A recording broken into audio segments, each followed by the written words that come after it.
Listen again, O my king, because you are my gift.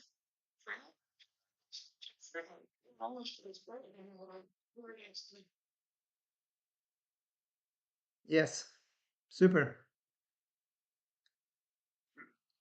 Yeah, you can read from the purport also if you like.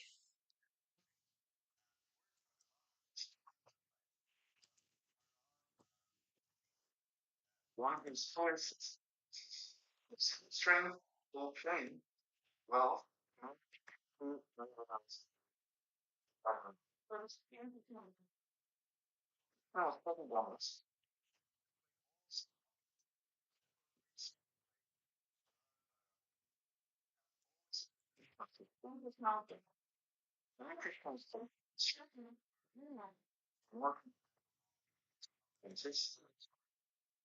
It's the beginning of the song. The word has already explained his different energies. This chapter explains his specific he has explained his different energies instead of energy. Again, it tells about his manifestation and various activities. The more one hears about the Supreme God, the more one becomes fixed in devotional service. One should always hear about the Lord, association of devotees, that will enhance one's devotional service. Discourse in the society of devotees can take place only amongst those who are really anxious to Krishna consciousness. Others cannot take part in such distance. Clearly feels for doing that, but those are not recognized very again. This benefits such discourses are taking place. Exactly. Yeah. So sometimes the meaning is just so clear. There is nothing really to say. Uh, but as we said, this is going to be about the opulences of the Lord. So that's why it's called the Vibhuti Yoga chapter.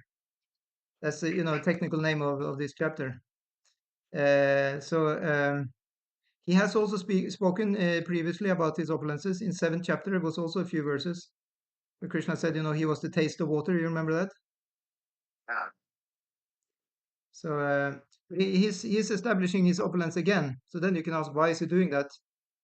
Well, this is the thing. In order to have faith in somebody, sometimes one has to.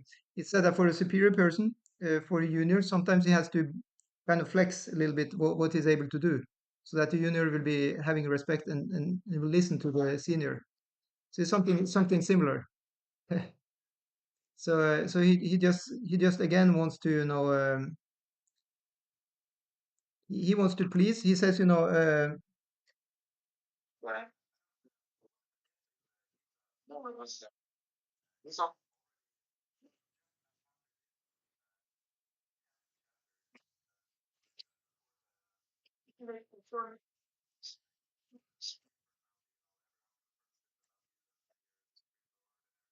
yeah he's going to say that after this. Yeah. So this is the prelude to when Krishna is going to show his universal form. Yeah. So Arjuna is not going to ask any question for a long time now.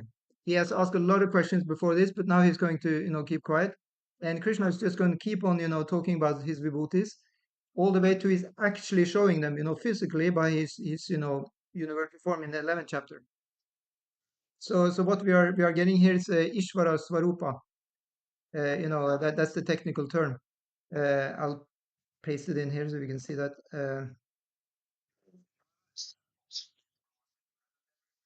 Well, yeah, you can say so, yeah. But I mean, Ishwar in itself, it means controller.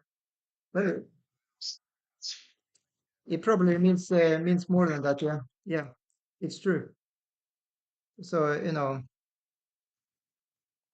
perfectly specific name for the yeah, yeah. That's his epithet as Vishnu because the root Vish it means to reside somewhere. So it means he resides everywhere, including in every atom. That's the meaning of Vishnu. Yeah, because there are three Vishnus, and the third one he actually enters into every atom. So it means he's all penetrating everywhere. That's the meaning of Vishnu.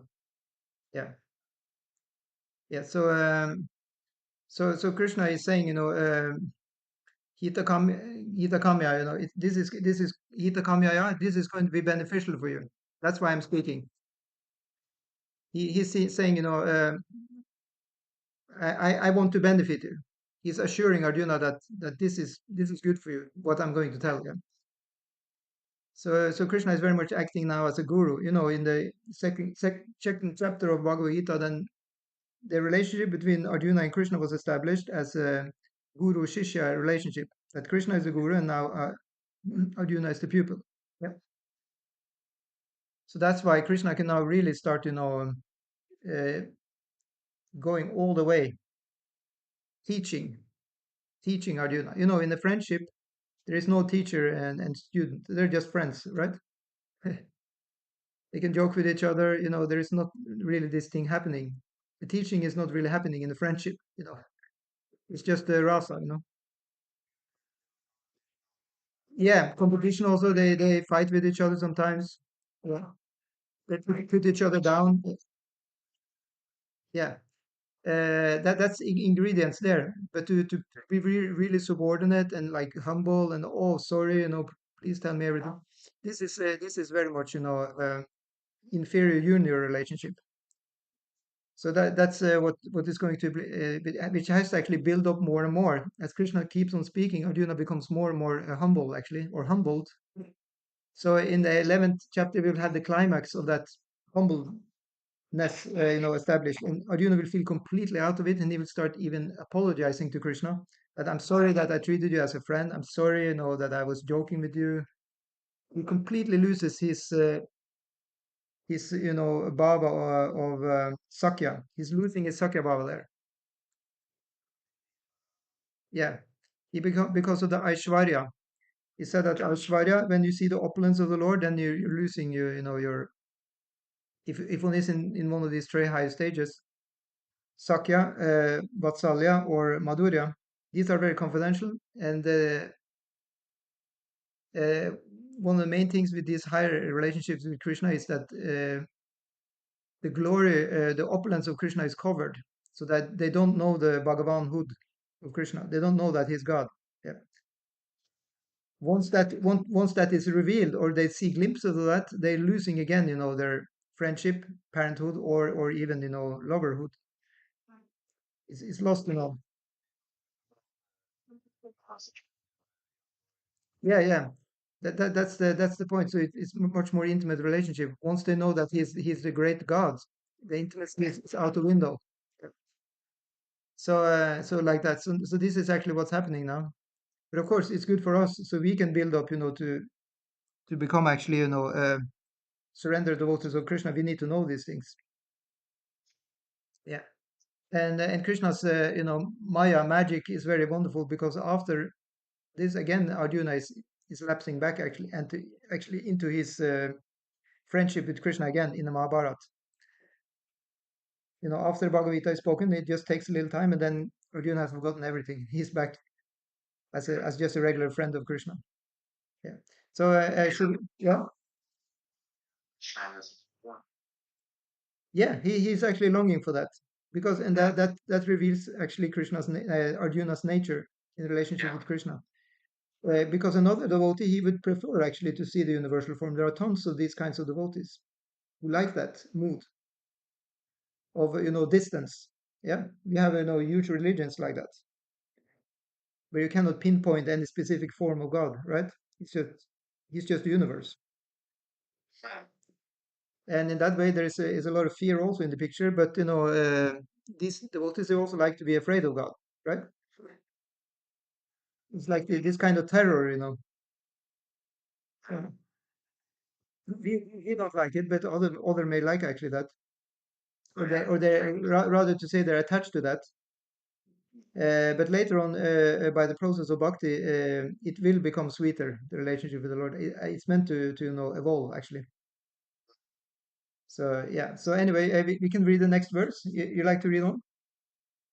Name vidu sura brahma abhavam maharshaya brahmadirhi uvanam Maharshinam Supasha.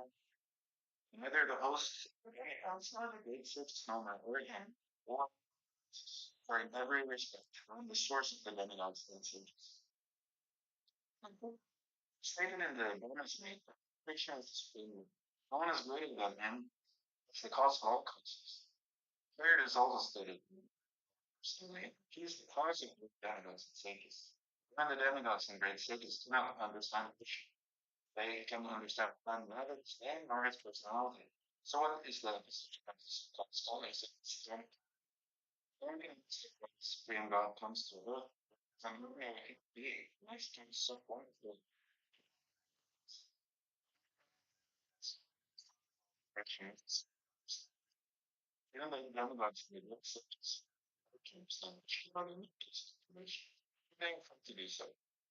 This is not about life, and it's not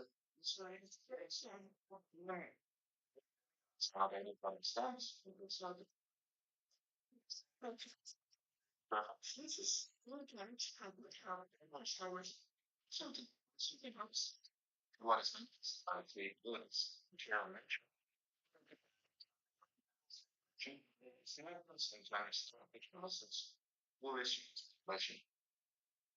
Here, Yeah. Lord, anyway, says, anyone wants to know this, here one has a dust, supreme personality of God.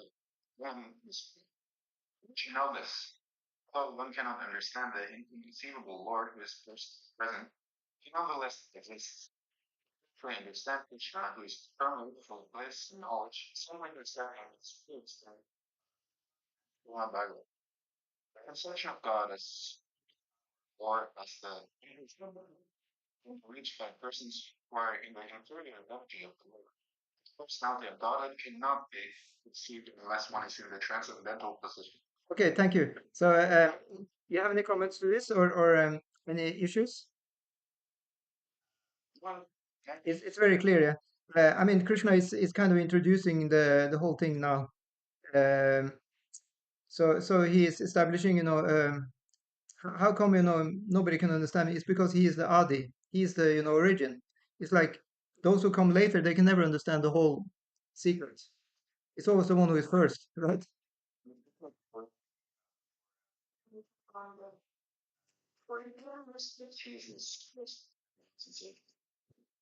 Exactly. You see, Lord Brahma is the first created being. Some people they think maybe that Brahma is the god, but when he's created, it's explained. It's completely dark. He cannot see nothing.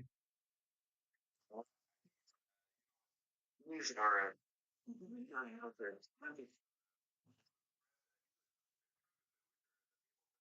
compromised, greater and greater rumors, everyone Exactly. It's a very important point that everybody actually understand. They create theories like you have the Big Bang. Of course, everybody is asking what came before the Big Bang. But you have to give credit that they have created a theory that may make sense of something we don't understand. But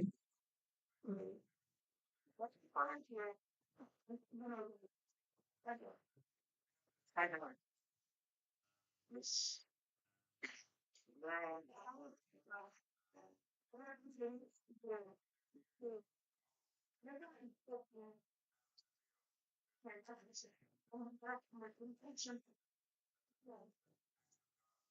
yeah, yeah, it's called the theory of everything. I think so. Their theory, yeah, isn't it? Yeah. no, it's yeah,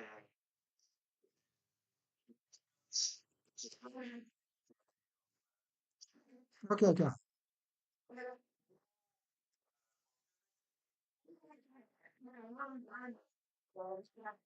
Oh, they want to have it mathematically, of course. Yeah, yeah, I see. Yeah, this is kind of narrow-minded. I mean, in my opinion, to want to have it down to it's quite impersonal. But I mean, I can give you the mathematics. That is that you have one and you have zero. That's the end of the mathematics. I mean, according to Nyaya, Vedic, logic, every value beyond zero and one is actually, created by illusory energy. So that's the easiest mathematics you can have. That's very nice. Yeah. So anyway, so we can read the text tree if you like. Um,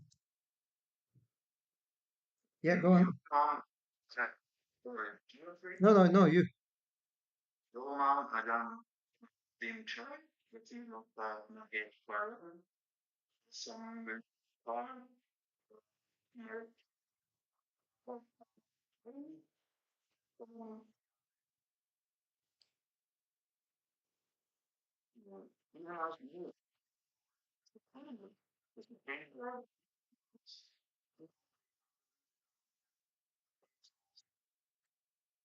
Great. Yeah. Yeah. Yeah, please do. Yeah. See you. Yeah.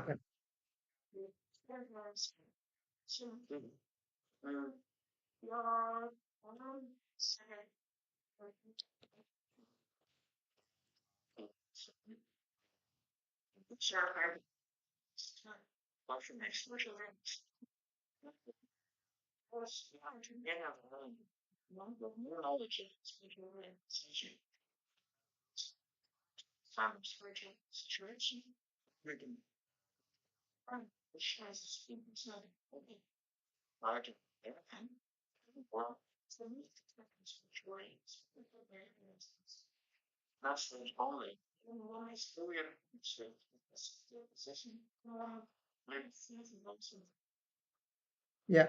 So that's the thing, one is free from sinful reactions when one is asamudha, the most intelligent person. There is no mudha left. Mudha means foolishness. Yeah. So that's the one who actually understand. Yumam ajamanadim chaveti loka maheshwaram. Asamudha samartya shu savrapapa pramuchate.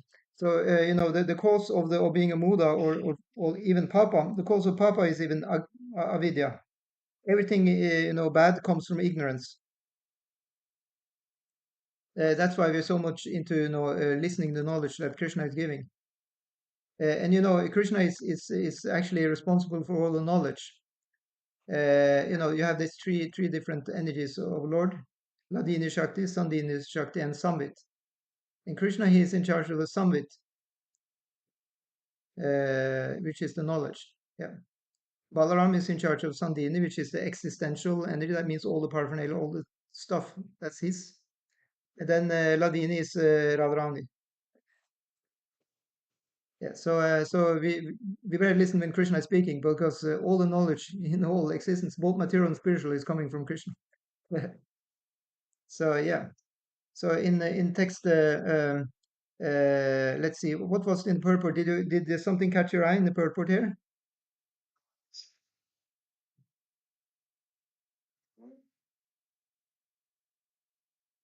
Yeah, Prabhupada is mentioning in this 7.3 verse, Manushyanam Sahasrashu, that out of thousands of people, then just one is actually going to be perfected Siddha. And then there is another verse in the Chaitanya Charitamrita which says that out of millions of such people, then only one will actually, understand Krishna. So from these verses, we can understand that devotees are rare breed. And one of the reasons for that is yeah.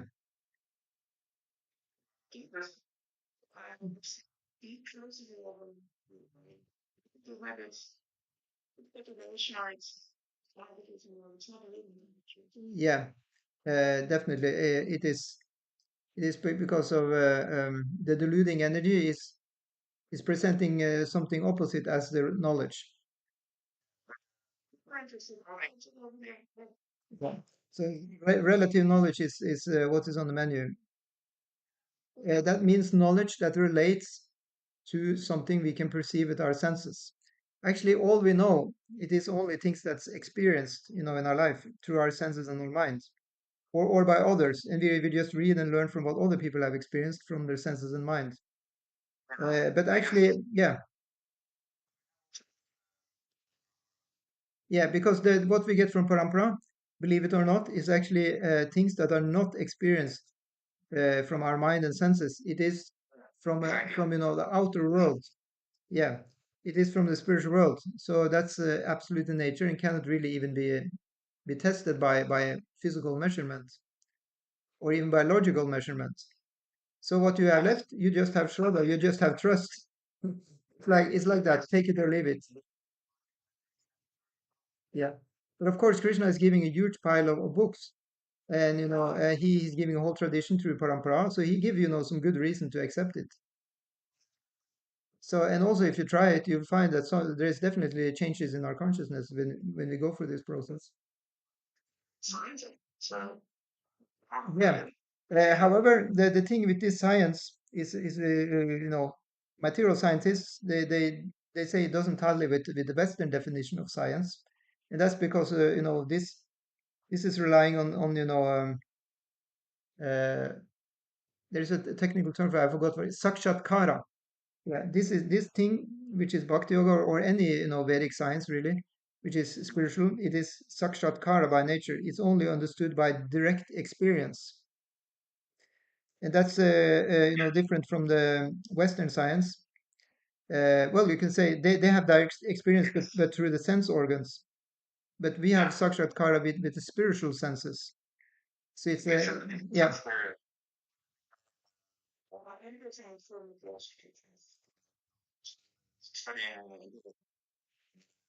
yeah. So actually, modern science can bring you to Brahman realization if you keep on going with that. So it's not that bad. I mean, I heard that now many people who are really big scientists, they are Advaita kind of philosophers. They believe that everything is one. Yeah, become increasingly popular. First, were just Buddhists. That was the first installment of Asiatic.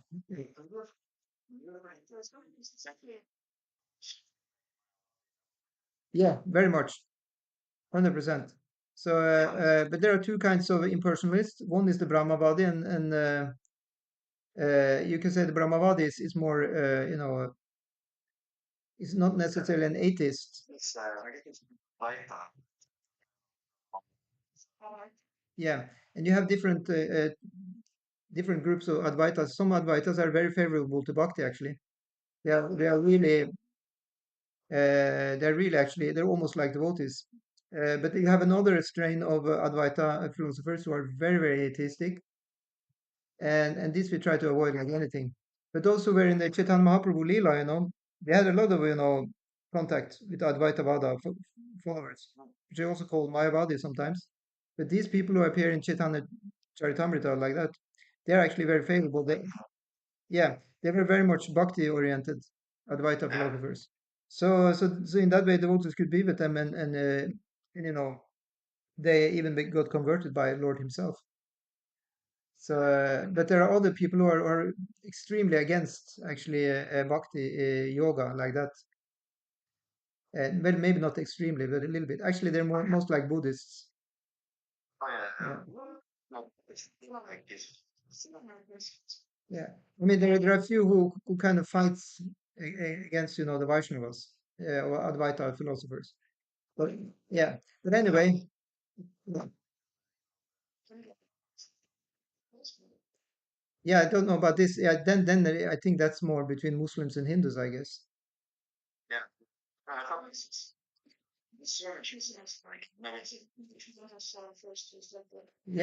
yeah. It's not me that we will go off on a tangent too much. Yeah, yeah. I'll try and train myself to just stay on the topic as much as possible. It's also an austerity, of the mind to stay on topic. So text 4 and 5. Buddhir jnanam asamoha kshama satyam dama shamaha sukam dukam bhavo bhavo bhayam cha bhayam eva cha ahimsa samatha tushtis tabudanam yasho yasha bhavanti bhava bhutanam mata eva prithak vidaha. Intelligence, knowledge, freedom from doubt and delusion, forgiveness, truthfulness, control of the senses, control of the mind, happiness and distress, birth, death, fear, fearlessness, non-violence, equanimity, satisfaction, austerity, charity, fame, and infamy. All these various qualities of living beings are created by me alone. Yeah, so now you can ask, why is Krishna now speaking about this? What do you think is the reason? Yeah. So he's starting now to actually speak about his vibhutis. The first three texts were kind of introductory texts. He just introduced that he is the supreme, and now he's actually starting to get more specific about all his different things that he is supreme in. Yeah, he is the intelligence, he is the knowledge. All of these things. He's behind it all. Yeah, he's getting now specific. Uh, and then Arjuna will actually ask for elaboration, and Krishna will elaborate also later on. Yeah. So yes, let's see what Prabhupada says in the purport here. I guess he will go through all the different.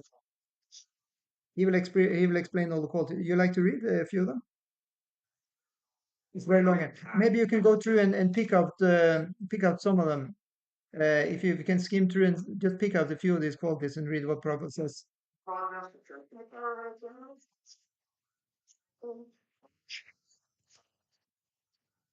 Hmm.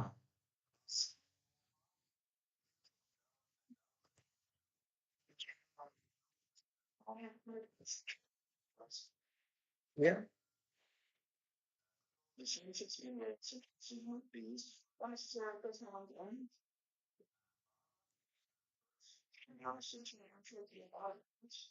Mm.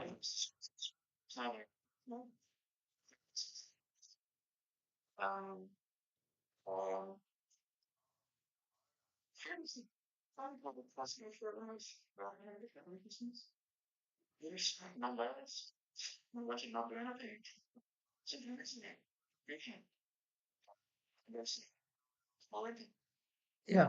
Actually, their Prabhupada says, ahimsa means that people should be trained in such a way that the full utilization of the human body can be achieved. You can really take that concept far, right?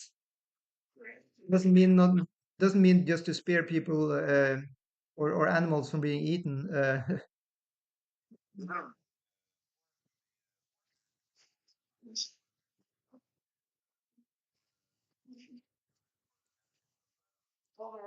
Yeah, that's one place it's explained like that logically. Ahimsa, it doesn't actually mean the opposite of himsa. Although this A usually are signifying that something is opposite, but this A can be understood in a few different ways. Yes,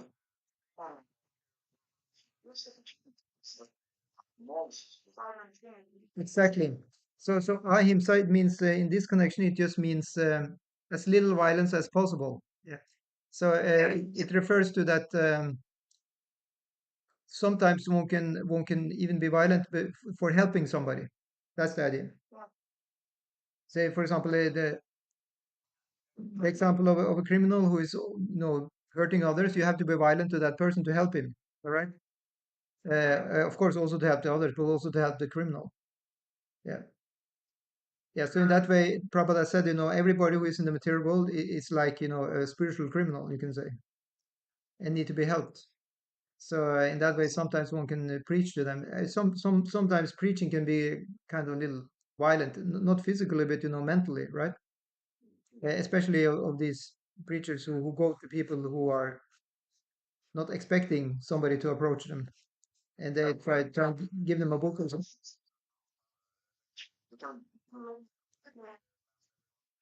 Exactly. So you can say it may feel a little discomfortable, yeah, but it still may be beneficial.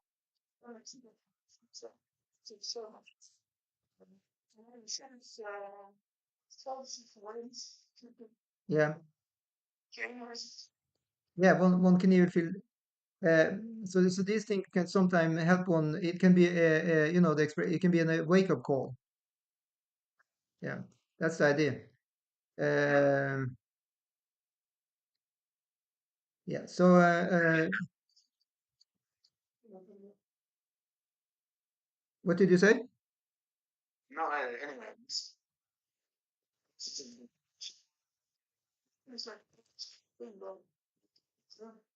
Exactly. Yeah. So it can be something like a teacher using some tricks to teach the students something. Yeah. So I can read the text 6. Maharshaya Sapta Purve Chatvaru Manavastata Madbhava Manasarjata Yesham Lokaima Prajaha. The seven great sages, and before them the four other great sages and the Manus, progenitors of mankind, come from me, born from my mind, and all the living beings populating the various planets descend from them. Yeah, so Prabhupada is explaining that the Lord is giving a how do you say this? Genealogical, genealogical, yeah. He's giving a genealogical synopsis of the universal population. Brahma is the original creature born out of the energy of the Supreme Lord, who is known as Hiranyagarbha. And from Brahma, all the seven great sages, and before them four other great sages, namely named Sanaka, Sananda, Sanatana, and Sanat Kumara, and the 14 Manus are manifested. So these are the four great sages mentioned in the verse. Yeah, Chatvaru, four. All these 25 great sages are known as the patriarchs of the living entities all over the universe. So this is another thing about the Vedic universe. What? Chapter Shloka is starting from Shloka 8. Very soon, we're there. um, so here, you have patriarchs. It means patri, it refers to male. Yeah. So this universe is male dominated. Yeah. From this kind of viewpoint, but of course, Durga Devi is actually dominating everything at the end.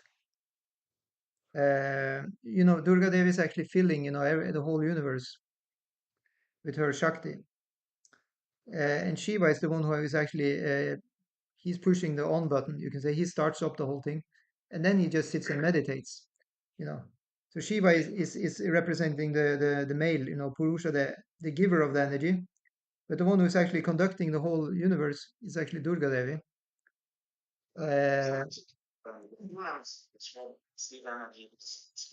it is. We will have another class on that. I'm preparing to do that another Tuesday. I will talk about Lord Shiva and Durga specifically. It will be quite interesting. Yeah. So, but suffice to know, you can say on the face value, it's patriarchal government. It's all males. It's Brahma. It's sages, Manus, but all of them they have their female counterpart, except for Kumaras, because they're eternal brahmacharis. But for each of the, even Lord Brahma, he has his wife, Saraswati. Is a wife of Lord Brahma. She is the goddess of learning. Yep. And all the Manus, they are kings. They have their wives. The first Manu, he was manifested by Lord Brahma, and he was like, this yin yang, were just one unit. He was the original man and woman, the first Manu. Yeah. He's called Satyabhama, and he was created in embrace with his wife Shatarupa.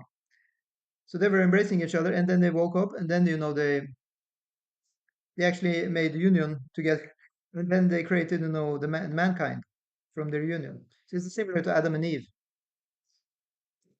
It makes great sense because it's called Abrahamic religions. The Christian religions. Yeah, and you have the same story actually. Yeah. So they're the first man. Manu is the first man. Man, come from man. Seems quite similar. Yeah. Yeah. So they're in a completely different space. They're not on Earth planet. They're sitting in another Varsa. Specifically, yeah, you have the Earth Varsa. Earth space is called Bharat Varsa, and then you have eight other, earthly places which are, inaccessible to us, normal Earthlings. It's the demigod spaces, and from there they are controlling, the humankind. So the Manus are sitting for a long time, over 300 million years. Each Manu is reigning over humans. Yeah, it's mind blowing. And we don't really know what they're up to, what they're doing, but there is secret, silently controlling us. Yeah,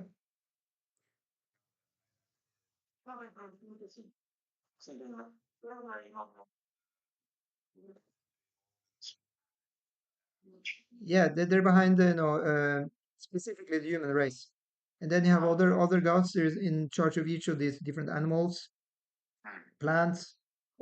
Each creation has a god who takes care of it. Bigger gods and smaller gods. Yeah. I read the goal. Yeah. And the reason for that is that everything in the world is existing in three levels, even ourselves. We have our Adidivika counterpart. We usually are in the Adibautika level because of our consciousness has vibrated, so kind of lower vibrations. Yeah, the Atmaka is the original, that's our original copy. The original, which all the copies are coming from. So it goes like that for everything.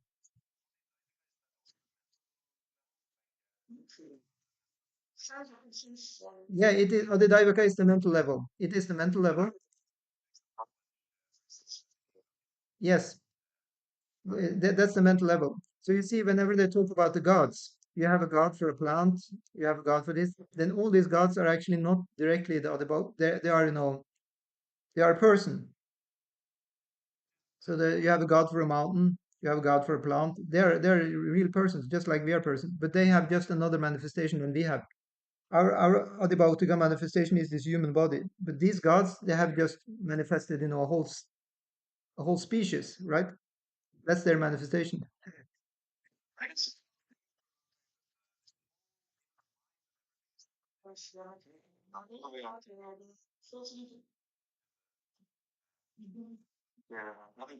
I was within. Yes, it is. It is. It's just on a high vibration, and that's why by chanting mantras, by doing meditation and all these things, one is getting higher vibrations, and one can reside more on that level. And from that level, then there is access to the Atmika level. It's impossible really to jump from the gross Adibautika level and straight to Adhyatmika, bypassing the Adidivika. Yeah, exactly. So exactly, and that's possible really mostly in the human form of life. In previous times, like in the earlier, like yeah, Treta Yuga or Satya Yuga, even the animals were able to access Adidivika levels. They could even speak sometimes. Do things. But that's not possible very much in our Kali Yuga. So. So that's why we have heard, that only human beings are really able to do spiritual life. Yeah. That's a general. Yeah. So books like Bhagavad Gita is teaching us, from Adidivika level, about the Adhyatmika level. So that's and the same with Srimad Bhagavatam. You here have the universe is composed, and you cannot understand nothing because we can't see or understand with our senses because it's on a high level simply. But if you simply trust it and tune into it, we will understand, and then we can also understand the spiritual at the end of the day. So Krishna says actually that now in the next verse, he says in text 7, Etam vibhutim yogam cha mama yoveti tattvataha so vilka pena yogena yujate natra samshaya. One who's factually convinced of this opulence and mystic power of mind engages in unalloyed devotional service. Of this there is no doubt. So that conviction by us that is helping us to actually engage in Krishna's service and become his man or his servant like that. Would you like to read the purport? Sure. Prior to spiritual reflection, his logic is supreme personality of God. One is firmly convinced that experiences of the supreme love, we cannot engage in devotional service. We do not know where Gita from. Who knows the right speak, and usually it counts as right. So, and engages in something with devotional service. When one actually knows the opposites, the alternative of this one. This fact of knowledge can be known from the descriptions and from not know them. Similarly, illustration of this universe, there are many demigods distributed throughout the planetary system. And the truth about Shiva and the Fergus waters and the iron picture. Many forms about the Shari universe, and all of them are born from this human world. The scriptures found that God is the original forefather for all universe. And these are some of the opulences of the Supreme God. One is firmly convinced The answer of Krishna with great self in them, who engages in devotional service. This particular knowledge is in order to increase one's interest in devotional service. One could not understand fully how great Krishna is, so by knowing the ways, one will be able to be fixed and sincere devotional service. Thank you so much. So now we are ready for the cream, really, of the whole Bhagavad Gita. Now these are the Chatur Shloki, 4 verses, which sums up everything in a nutshell. So as I have said, before, a Bhagavad Gita, it is really the cream of the Mahabharata. Because Mahabharata is really talking about all kinds of knowledges from Vedic scriptures and Puranas, and it gives just all kinds of things. It's 100,000 verses. You can find everything in the Mahabharata, really. But the main thing with Mahabharata is when Krishna, yeah. But the main thing with Mahabharata is actually to establish Krishna, and that is done through the Bhagavad Gita. So it said that Bhagavad Gita is the main, thing to get from the whole Mahabharata. 700 verses out of 100,000. Yeah. And out of these 700 verses, you have 4 verses now, which gives the gist of the whole thing. So pretty, significant in that way. So in that way, let's see what Krishna is saying. Hmm,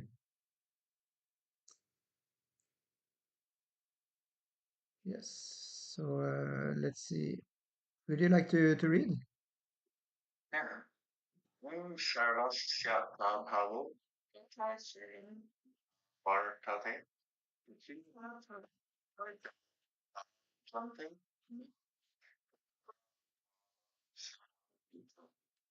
Yes.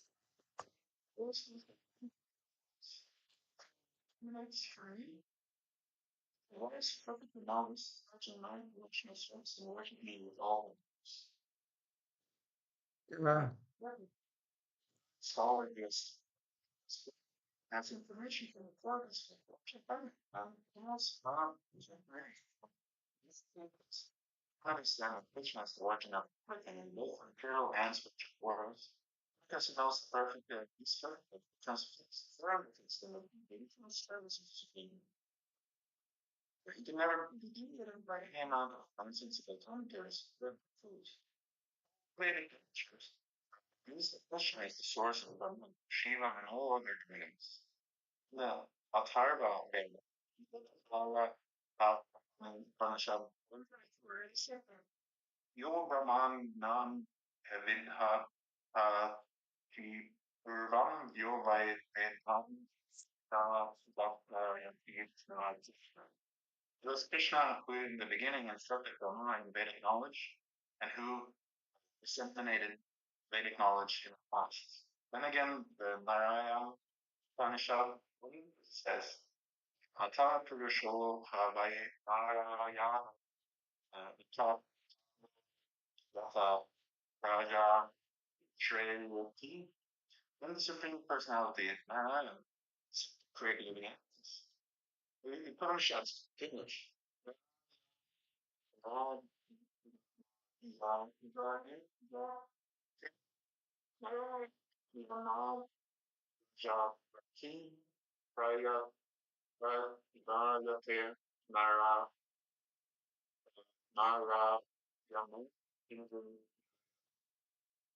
Na, Na, Sam, Nam,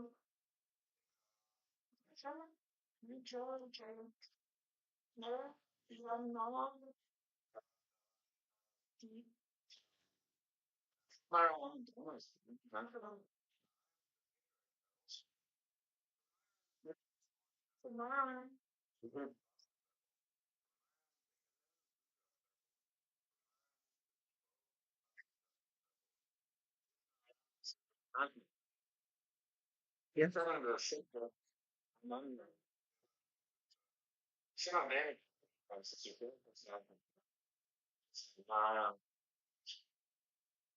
This by Narayan, passing Brahma, Neshama Nari Soma Nane Dia Upper Kiwi Now Suri. In the beginning of the creation, there's only the spirit, it's not the body. The spirit is not the body. There's no God, no Shiva, no water, no fire, no moon, no substance. That was Maha. Shiva was born from the spirit. So, this is for the moon and Shiva is to be worshipped. No, Maha, Shah, Fatih, Shah, Vijam, Kamdevash, Ki, Yam, Na, Janu, Mama, Vimohita. The patriarch Shiva and others children of me. Maybe that's the idea from my use of energy. In the Varaha, it is also there. It's not well, it's not really uh,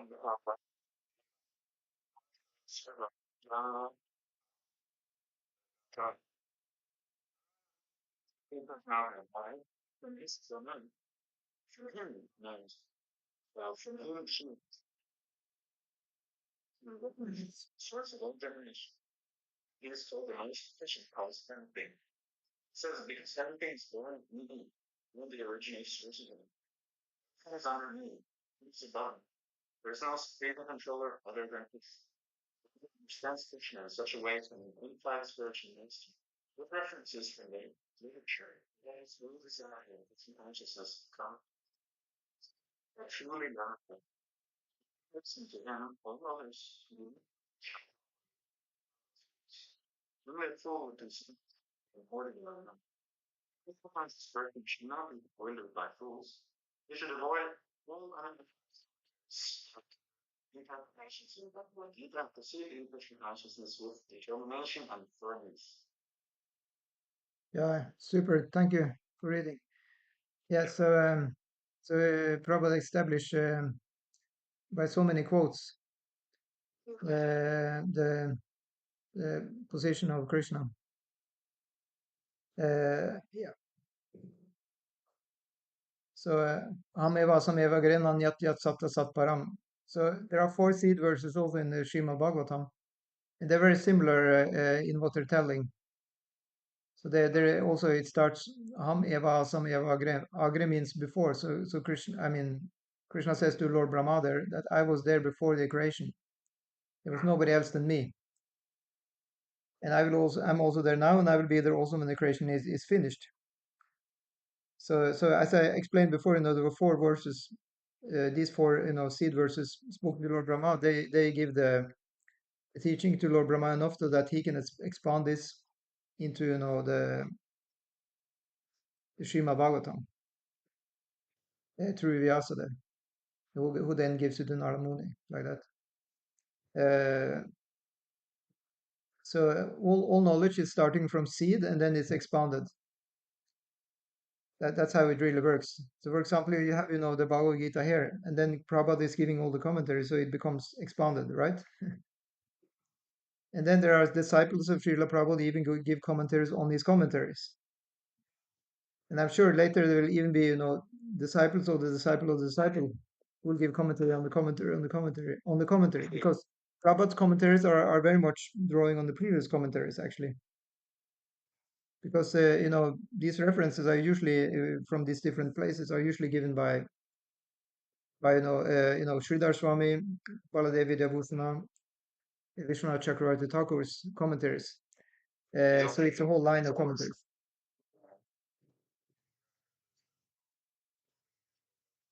Exactly. So this is actually really how it works. It goes by by language. Otherwise, you only have 0 and 1. If you just have a relationship, between Purusha and Prakriti, between the Adi Purusha, Krishna, and the original, lover of Krishna, then that's all you have. But then because there are activities, then you have all the expansion. And so including that is that we have even the material world. So here Krishna is explaining, he's establishing very nicely now that he's the Purna, he's the one who from which everything is inside. He's Purn. It's called Purnatva, I think. You know this verse in Ishopanishad, Purnamada Purnamidam Purnat Purnamudachyate. Yeah, a lot of Purna. Because he is full in himself and everything is coming from him, but still he's not diminished in his fullness. That's why actually one can go on talking about Krishna and never feel satiated, because he's not diminished like an ordinary object will be diminished, or there's a limited capacity. The example we always give is that you're chanting Coca-Cola. After some time, it becomes uninterested. It's because Coca-Cola is a material creation which is temporary, so its value is also limited. But the name of Krishna is not a temporary creation. It's actually not created. It's eternal, and it's invested with that transcendental potency coming from the spiritual Shakti, the Chit Shakti.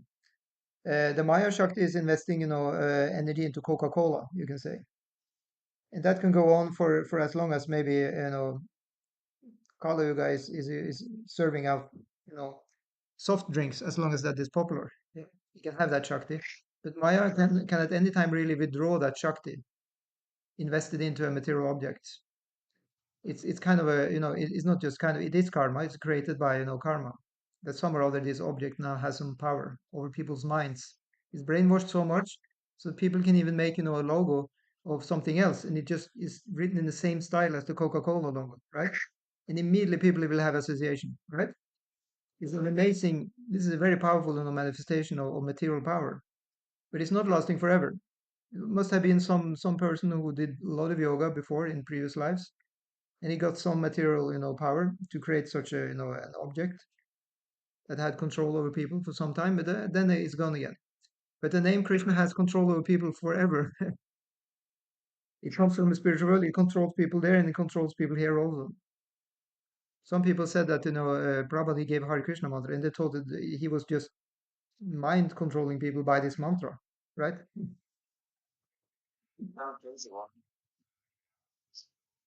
Isn't it? Yeah. So this really shows the power. Uh,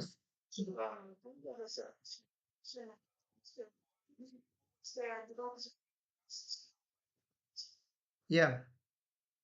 And their only weapon really is Krishna himself, and he helps in different ways, which may be likely. Yeah. No, devotees who are high devotees, you can say, who have amassed a lot of shraddha, a lot of faith. They stick with Krishna in thick and thin. Yeah, yeah, they really do. And actually, they love to have their faith even being put to the test. That's why it said that some devotees, they actually voluntarily come to the material world just to have a great experience. Like that. Yes. So we read now in text 9 what is actually, what are the devotees actually doing? Sometimes people are wondering, what are your Hare Krishnas doing? And this is explained in text 9. Matchita matkata prana budayanta parasparam katayantas chamam nityam tushanti charamanticha. The thought of my pure devotees dwell in me, their lives are fully devoted to my service, and they derive great satisfaction and bliss from always enlightening one another and conversing about me. This is basically what devotees are doing. Prabhupada says that pure devotees whose characteristics are mentioned here engage themselves fully in the transcendental loving service of the Lord. Their minds cannot be diverted from the lotus feet of Krishna. Their talks are solely on the transcendental subjects. Symptoms of the pure devotees are described in this verse specifically. Devotees of the Supreme Lord are 24 hours daily engaged in glorifying the qualities and pastimes of the Supreme Lord. Their hearts and souls are constantly submerged in Krishna, and they take pleasure in discussing him with all the devotees. Now, for immature devotees, this can be taken in an extremely fanatical way, as you know. Some devotees, they I mean, I remember even I heard story, that they only want to chant Hare Krishna, they don't even want to speak, right? Like you cannot even speak about anything remotely mundane. It's like swearing in the church. But actually, an advanced devotee can speak about in mundane subjects because he has that relationship with Krishna. He sees everything related to Krishna. So the example with Prabhupada is like very clearly shows his points. You have an example that I heard this from a Prabhupada disciple told me personally. That they're sitting in the car with Prabhupada. Srila Prabhupada, he had so many, temple projects. They were building temple from the ground up, especially in India. So they were somewhere in India, I don't remember where. And the devotees were around Prabhupada sitting in the car. In India, you can fill up a car more than you can in the West. Probably there was 8 people in the car or something. So everybody was paying their attention to what is going on with Prabhupada, right? He's just sitting silently. He's not chanting, he's just sitting silently. Like, what's going on, and they were thinking. So the Prabhupada disciple explained, uh, she thought, that he was thinking, about Krishna, probably absorbed in some deep pastime, in the forest in Vrindavan, you know, uh, you know. But then suddenly Prabhupada just said cement, and the devotees around they just looked shocked. What did Prabhupada say? Did we hear wrong? Maybe it was a Sanskrit word, so it sounds similar. Again, Prabhupada said cement. And then Prabhupada, why are you saying cement? Prabhupada said, we need to get cement because we need for this, the temple we're building. Where can we get, the most, uh, you know, uh, costless, cement that is a reasonable price, and then that really started, the mind going strong with the devotees. They try now to understand how is this possible and why it's not just thinking or the direct pastimes of Radha and Krishna. But then after some time, it dawned to them that Prabhupada is here in the material world to give us Krishna, and he does that by seemingly material arrangements. But actually, all of these arrangements are divine. Even to construct a temple, you need mundane things. So again, back, yeah.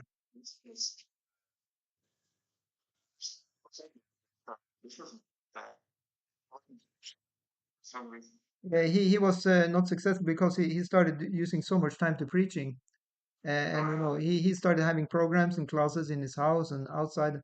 He just he didn't he prioritized his preaching after he met his spiritual master. He just did some. He started back to God magazine, all this, and he paid less and less attention to his business. So he went to bankrupt. Amazing, yeah.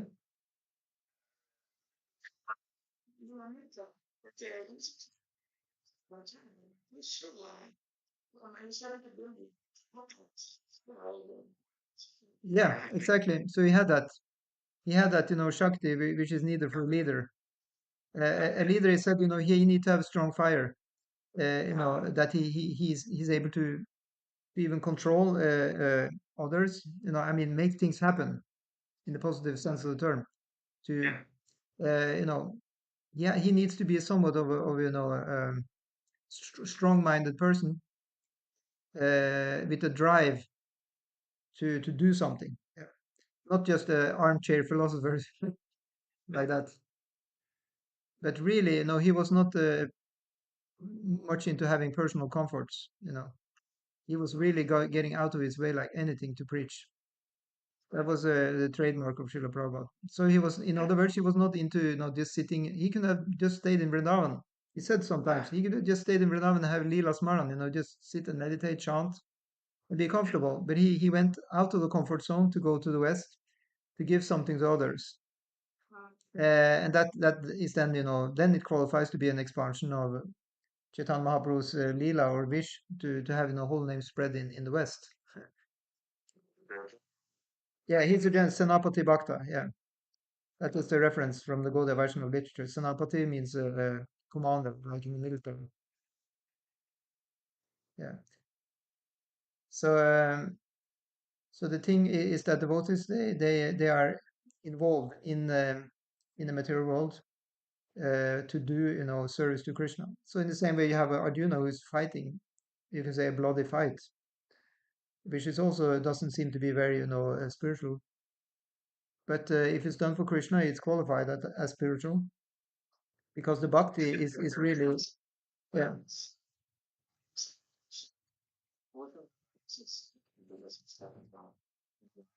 Well, it's just actually a material good quality. It's a sattvic quality, and these sentiments are coming in the minds of the devotees. They automatically they want to have minimum hurt. They want maximum, to be pleasant and nice to others. But still, they also want to protect others from being hurt. In this kshatriya, the perfect kshatriya, he favors ahimsa like anything. So for one, he's closing down all the slaughterhouses. But still, there may be, a fight for the sake of dharma, for the sake of righteousness. If you have a whole band of thugs who is taking away, the properties of pure-hearted, citizens, that's unfair. So they want things to be fair, and the culprits they have to suffer because of being, rascals. That's just proper. Otherwise, how will they learn? If you let them go free, they will hurt more and more people. To stop one person who hurts hundreds and thousands of others, that is non-violence. Yeah. Even though that one person then maybe have to be hurt in the process of being stopped from hurting others. Yeah, that's the idea. I mean, you can go to any religion, you will see that there is room for that. Christianity, the same, there are wars there, and in Muslim religion, there's wars also. Yeah. So, yeah. We can go to text 10. You like to read? Right. Tesham satata ityanam vajakam priti purvakam dami inavamitram ina nam Gita. And more considered just be within. This right. What I don't know this is. May remember this original, so that he had stopped trying. He would have been starting. Self-exception is the highest importance. Sometimes it means that this one is honest. Like a trying. There's fully judicial consciousness of the original source. It's actually called video. In other words, that process by which one gets out of the entanglement of this material. Literally goal of this you cannot know this. It's essentially the words master variable to know that it's one and the process is traverse. And always Yeah, very good. Yeah, you can read out because here Prabhupada is very nicely talking about the different levels of practice. when a person knows the goal of life is a different sense of it's called that when it knows that the goal is techno and it takes care and understand we should understand the shambles denominated. And when you know the goal of seeing spectrum completely different consciousness and devotional service is acting in deal. Should be complete deal. This complete deal is the highest professional stage of life. A person may have a bona fide spiritual minister and may be attached to a spiritual organization. Still is not intelligent enough to make progress and perform from obeying his instructions so that they may return to him without the qualifications. The qualification is that person always engage himself in consciousness and with love and devotion render all kinds of services. If he can perform some sort of work for Krishna, that work should be is not intelligent enough to make progress on the path of self-realization. Is sincere and devoted to the activities of work and service, all gives him a chance to make progress and Exactly. Thank you so much. Yeah. Yeah. So this thing to be constantly devoted to the Lord, it's very important. That it's no break on the high level. There will always be this kind of flow going underneath. It's like undercurrent. That's probably the right term. You can actually, yeah, I heard an analogy. It's very nicely explaining. That a devotee, whatever he does, he has relationships with others. He has relationships with humans. He's doing things, but the undercurrent of a relationship with the Lord is never disappearing, right? He's always there, and he's not doing anything at the cost of that relationship. You understand? Yeah. He's always keeping that as the main relationship, his relationship with God or with Krishna. And the analogy is given that you have in Indian music. It's kind of built on this. A lot of Indian music, like the very old style, is like you have this shruti, this like tone which is going in the background, and even you can buy in India a shruti box. It's like this kind of thing. That's the thing in this Indian music. And wherever you go with the music can go all over the place, but it always comes back. It never leaves that tone. It's not like they're shut off. They never shut off the background tone, right? So whatever they're playing, it's harmonious with the underground, with the foundational tone, yeah? With the shruti. It's called a shruti in that way. So in that way, whatever the devotee is doing, it's always aligning with his relationship with Krishna. It's not never going outside that. It's not that he's disconnecting Krishna from the equation. You know Something else. exactly. So that you have a person who's very good in this Indian style music, so he can play on harmonium like that or with sitar, whatever. He can go very far away, like really take some risks, and go really. But then again, it comes back and it becomes very, like a daring piece of music. But it's very beautiful then, and then people will even applaud. And how did he pull that off? Yeah, exactly. So in the same way, like Prabhupada, he did some far out things. You can say he went further than previous devotees had done. He did that. He got Western people into being monks and and nuns were living in the temple. He did far out things with people who initially were not qualified. Yeah, but still he was able to pack it in and get it back again. To he did a lot of things with that background of Krishna consciousness, and it all became it all was it became like a nice piece of art, like that. So that's the expertise of a devotee, which may not be understood before later by many people. What is the actual contribution?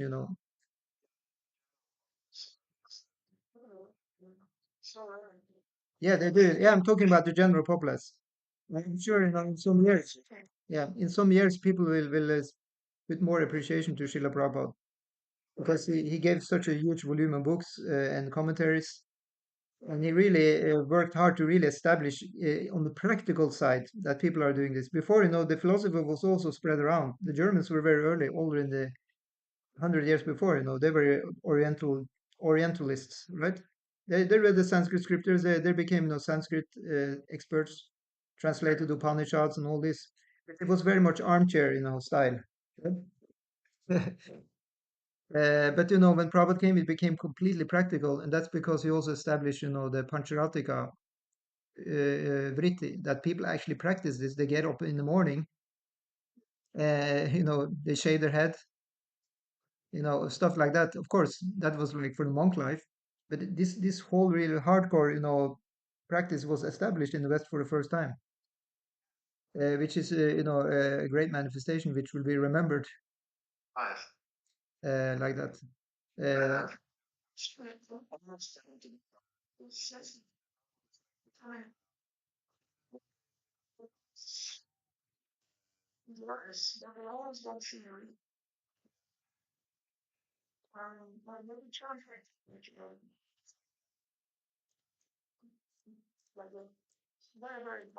yeah, exactly. Yeah, that usually happens.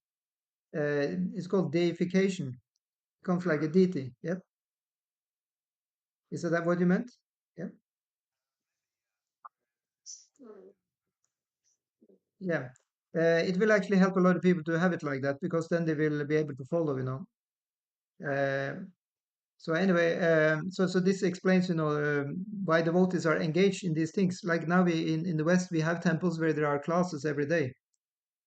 So that means Matchita Matkata Prana Buddhayanta. This means Buddhayanta Parasparam. They're strengthening their intelligence by discussing mutually with each other about Krishna. So like that, this is going on because Prabhupada really started it up. This really training part of the you know the Vedic culture, which was really not established before that. Speaking of usually things, my teacher really about and your Yeah, and I mean we have one person there in the university. It's Knut A. Jacobsen. He's uh, he's the actual scholar in Hinduism in Norway. Yeah, yeah. He's the one. He's the one. He's one of the very few Indologists in Norway. Yeah, yeah. but he's actually you know he's really you know doing a great job there. But apart from him, I don't know so many others. That's true. Yeah, yeah, of course. I mean, they know everything about all these things, you know. There are two kinds of people, you know. You have one who has a lot of knowledge and the one who is very practical. So usually the ones who are very practical, there are these people trained up in Hare Krishna movements. Well, I mean, usually even scholars in universities like that, they may know more about, you know, the Sanskrit, you know, techniques like that. But actually, what is more important, yeah, yeah. But what is more important is to have both of them, to have both the knowledge and the practice. That's the best. Then one can practice according to on the background of knowledge. But in any case, bhakti is independent, really. It goes where it wants to go, really. That's another thing about bhakti. So here we will learn now 11th text. Tesham evam kampartam aham agyana jam tamaha nashayam atma bhavasto gyana deepana bhashvata. To show them special mercy, I, dwelling in their hearts, destroy with the shining lamp of knowledge the darkness born of ignorance. So who is the them? Tesham. Yeah, that's the devoted, especially those who are, you know, as we read in the previous verse, they're constantly, you know, serving, you know, him with love. Yeah. Then he gives the understanding. So it doesn't come for free. You know? So Prabhupada is referring in the purport, you know, that Chaitanya, he was in Benares promulgating the chanting of Hare Krishna, Krishna Krishna, Hare Rama, Hare Rama, Ram Ram, Hare Hare. Thousands of people were following him. And then you have this Prakashananda Saraswati, a very influential and learned scholar in Benares at that time, derided Lord Chaitanya for being a sentimentalist. Uh, but actually, Prabhupada is explaining that Chaitanya Mahaprabhu he replied to the learned, you know, Mayavadi scholar that he was told by his guru that he wasn't very intelligent, so he was only put to chant Hare Krishna. Of course, he's just saying it out of humility. Yeah, exactly.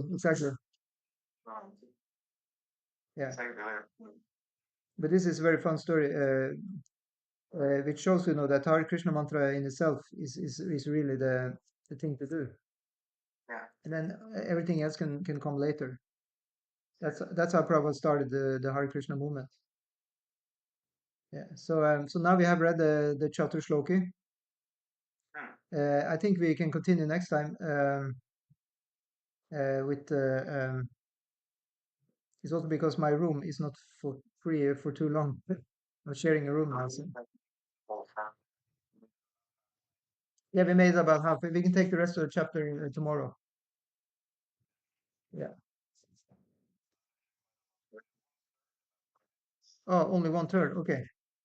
Yeah, let's see. Okay, we can take this couplet. We can take if you like and then we stop at 8:30.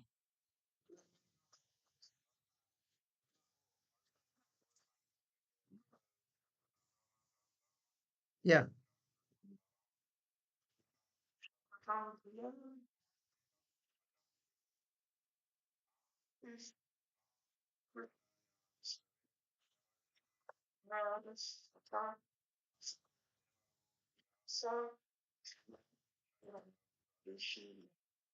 yeah,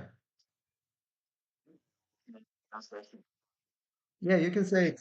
Yeah, Strength out of God, infinite God.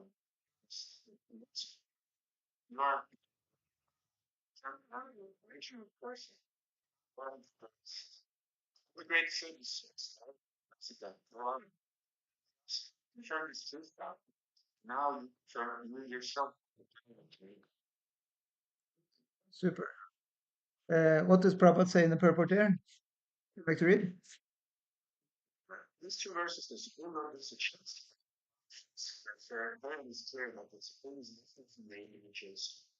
Tonight, some four verses in the Gita and Nietzsche became completely free from all doubts and accepted Krishna as the Supreme Personality of God. He had once told the kids, you are the Supreme Personality of God. Continuously, Krishna stated that he's the originator of everything and every animal and every human being. Even demigods, think that they are the Supreme Personality of God. Ignorance is removed perfectly by this short devotional service. This has already been explained in the previous verse. Now by his grace, Arjuna is attracted and this is three months in 4 minutes. 4 months. It's not that because Krishna is Arjuna's intimate friend that Arjuna is flattering truth. King says in these two verses is confirmed by Vedic truth. Vedic injunctions confirm that when we literally text to go from source, can understanding, whereas others cannot. Each and every word of this verse written by Arjuna is confirmed by Vedic injunction. Yeah, you can stop there. So Arjuna is now glorifying Krishna, but he actually he now wants to get a little bit more specific. Actually, we can read on because I think we can stop when we come to text 16 because then he's actually asking Krishna, can you specifically tell me what are your opulences? Yeah. So what what Arjuna wants to know is, I'll go down here and I write that. He wants to now know the Arjuna wants to know the Ishvara Vibhuti. He wants to know the opulences of the Supreme. Krishna, I totally accept as truth all that you have told me. Neither the demigods nor the demons can understand your personality. Indeed, you alone know yourself by your own internal potency. Those three persons working on all the art of holiness, that knowledge. Yes, yes. Six. Yeah, we can read 16 now. So here it says, Vaktum Arhasya Sheshena Divyahi Atma Vibhutayaha. So yeah, I just wanted to write that. Ishvar Vibhuti means the opulences of the Lord. Yeah. So now, yeah, so text 16, let's see, we have the here, yeah. Vaktum Arhasya Sheshena Divyahi Atma Vibhutayaha Yabir Vibhutibir Lokan Imam Stvam Vyapyatishtasi. Please tell me in detail of your divine opulences by which you pervade all these worlds. So this is called vibhutis. Yeah. He says that, Yabir vibhutibir lokan. Yeah. So his vibhuti is there. Yeah. So actually now Arjuna, he could have, if Arjuna wouldn't speak, the chapter would be, finished. But actually he wants to know now in detail. He says, okay, I know you're great. You're limitedly great, that's fine. But now I want to know in detail. And this is one of the signs of love. That if somebody loves another person, wants to know that person more in detail, right? It's really sweet. Yeah. So Prabhupada says, in this verse, it appears that Arjuna is already satisfied with his understanding of Supreme Personality of God, Krishna. Yeah. By Krishna's grace, Arjuna has personal experience, intelligence, and knowledge, and whatever else a person may have. And through all these agencies, he has understood Krishna to be the Supreme Personality of Godhead. For him, there is no doubt, yet he is asking Krishna to explain his all-pervading nature. People in general, and impersonalists in particular, concern themselves mainly with the all-pervading nature of the Supreme. So, as you know, they want nirvishesha. They want everything to be non-specific at the end of the day. Yep. Devotees are the opposite. They want things to be specific at the end of the day. We want to know in particular what Krishna feels, thinks, wants. Yeah. Very, very specific. So Arjuna is asking Krishna how he exists in his all-pervading aspect through his different energies. One should know that this is being asked by Arjuna on behalf of the common people. Well, actually, it's true that Prabhupada said one place that devotees may not know that much about Krishna. They may just be satisfied that he's the Lord, or they just be attracted to him. They may not want to have that much knowledge, because a lot of knowledge about the Lord will go over in the camp of Aishwarya, Bhava. People who know a lot about Krishna's opulences, they will view him as God, right? So in that way, they may not want to know too much about his Ishvara part. Yeah, I mean it's an amazing situation really, because Krishna he simply keeps that thing hidden for his higher devotees. There is not even a question of talking about these things actually. It's only in this Bauma Leela where it comes up these kind of questions. Where he has his Leela here on the Earth planet. Yeah, so in that way, the mystery continues tomorrow from text 17. Yeah, what did you say? Maybe.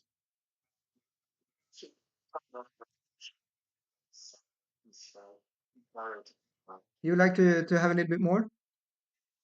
Yeah, let's continue. Let's continue. Yeah, it's true. Yeah. Okay, let's continue then. Keep on reading until we come to a better break points. Maybe minutes or so if you have something No, I mean, I can still, stretch a little bit more. It's good, to stretch a little bit. This time, my spiritual master said, you have to steal time for Bhagavatam and Bhagavad Gita. You have to steal time for that very often. Yeah.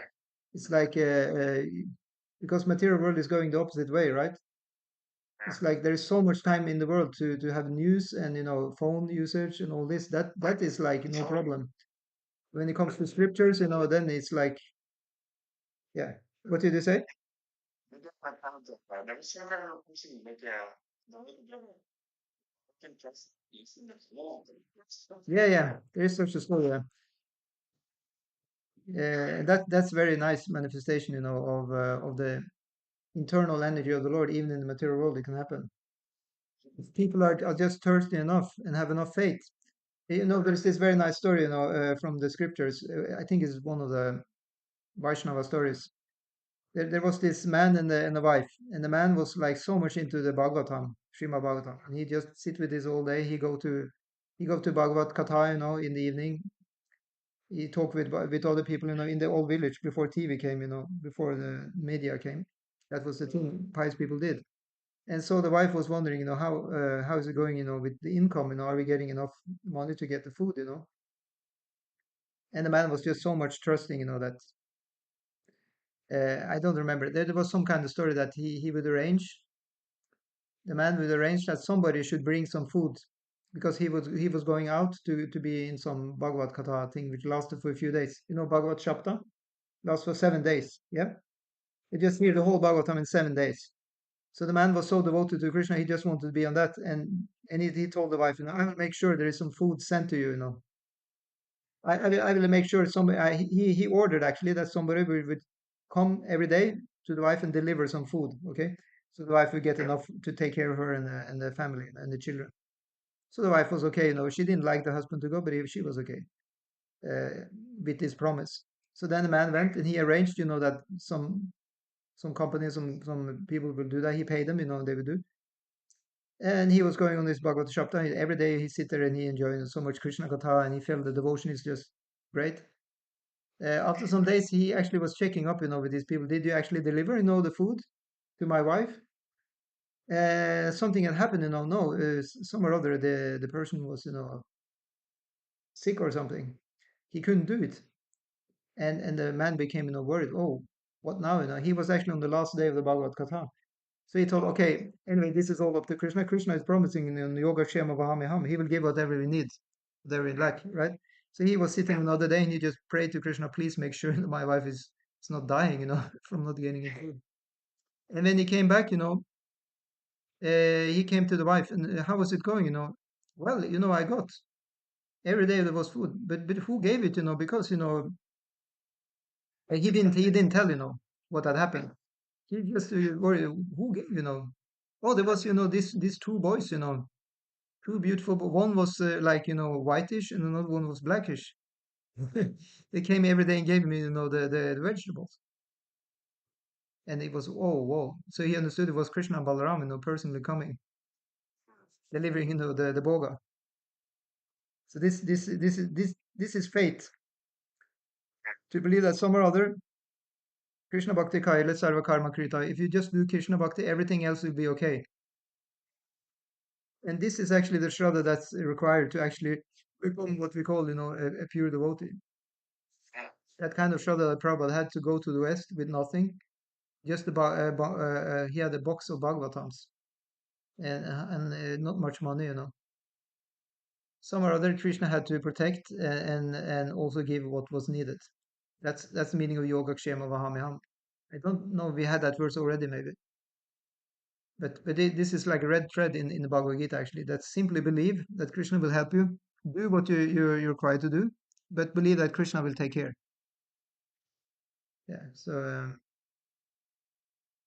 So the question of Arjuna is very great, He says, "Oh Krishna, O supreme mystic, how shall I constantly think of you?" Because that's what Krishna said, that you should think of me always. Man mana bhava mal bhakto, mam yajiv. He says, think of me always. Arjuna is a very practical man. He asks, how can I do that?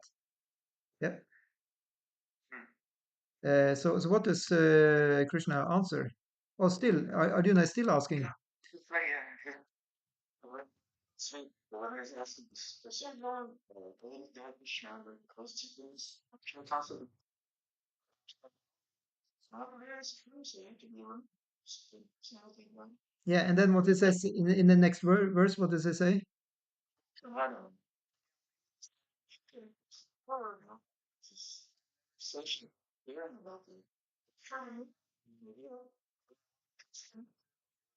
Yeah, because this is a good thing to learn from the ingredients when we are making a prayer.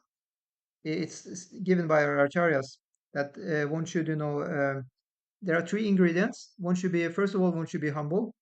One shouldn't be puffed up when making a prayer. Then the Lord will not really listen. One should admit one's, inferior position, that He is great and we are small. And then one should come with a request. There should be, in a prayer, a request for something. The pure devotee just ask, please give me more service or something. But there should be some kind of request. And then the last thing is one should glorify the Lord somehow or other. That you are so great, to hear about you is so sweet. Things like that.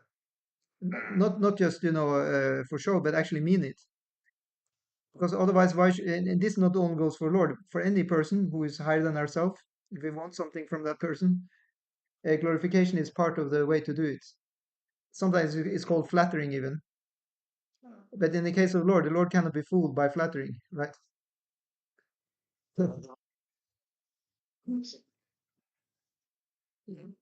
He's reciprocating according to our mindset. But if we glorify the Lord actually, and we mean it, then probably there's more chance that they actually hear our prayer. So Arjuna was really very nicely praying here. He could have made it short, please, can you fix this for me? He could just have used one line, right? But he didn't. He did more than that. Yeah, things like this. Yeah. Usually, no, isn't it in the material world? If somebody glorify us, we become suspicious, right? We think, what do you want? Yeah, definitely. Yeah, we're just waiting, till the glorification is over, and then we want to hear what the person actually wants from us, because we know, there is a caveat there. Nobody is glorifying you without wanting something. This is a material world after all. Yeah, of course. Yeah, But finance is different from cost from us.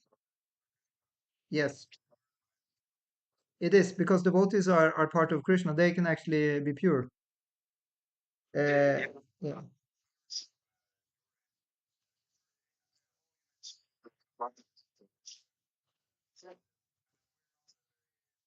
That's very good.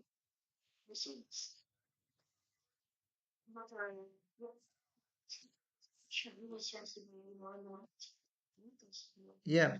That's the thing. Krishna can actually enjoy being glorified because he knows it's good for the glorifying. Yeah. But if we start thinking like that, our ego may rise quite a lot. And Possibly, yeah, yeah, that's the thing. It's a very subtle thing in some way, but the main thing is that we think we never do anything. If we did anything good, because we try and do everything as part of devotional service, whatever we do. So then we think, this was the Lord Shakti operating through me. So what is glorified is actually the Lord Shakti. It's not my ahankara. The ahankara is not really to be glorified, right? Because the ahankara is what made this material existence. So sometimes people say not important to those times. yeah, I mean it's encouragement. So in that way, we can take it as encouragement that yeah, we should keep on doing it in the same track as we have started now because it seems to be glorified. It seems to be actually supported. So that encourages us to keep on doing the same thing. Keeping going on in the same good spirit. Yeah. So rather than taking full credit, rather we are inspired to keep on approaching the Lord in that way. Yeah. Because it's service to the Lord. So in that way, we can see that the Lord likes that we do it. When we glorify, we can feel that the Lord is liking that we made, a good move, so to speak, right? Yeah. Yeah. So we can take the well. Actually, now it's a natural stop because next verse Krishna is going to speak. So then we can be eager now to hear what Krishna is going to say in text 19.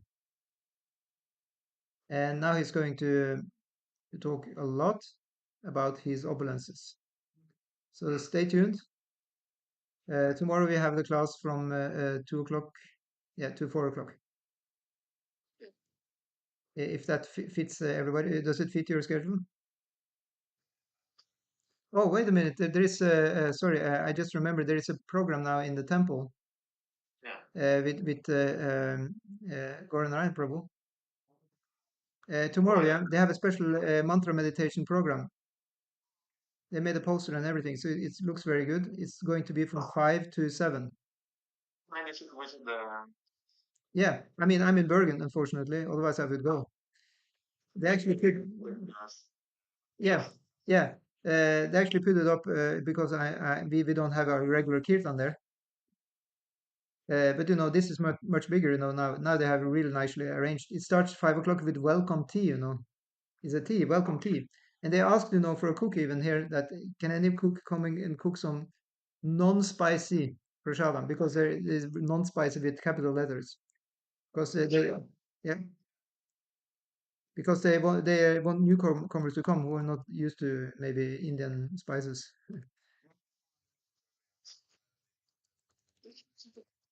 Sure. This program is going to be great. I'm very sure about that. So that's going to be tomorrow. Yeah. So if I start from 2 and go on until 4, it should be possible, I guess. Yeah. Yeah. Hopefully somebody will tune in. Yeah. Yeah. Okay. So thank you so much for now. Srila Prabhupada ki jai, Bhagavad Gita as it is ki jai.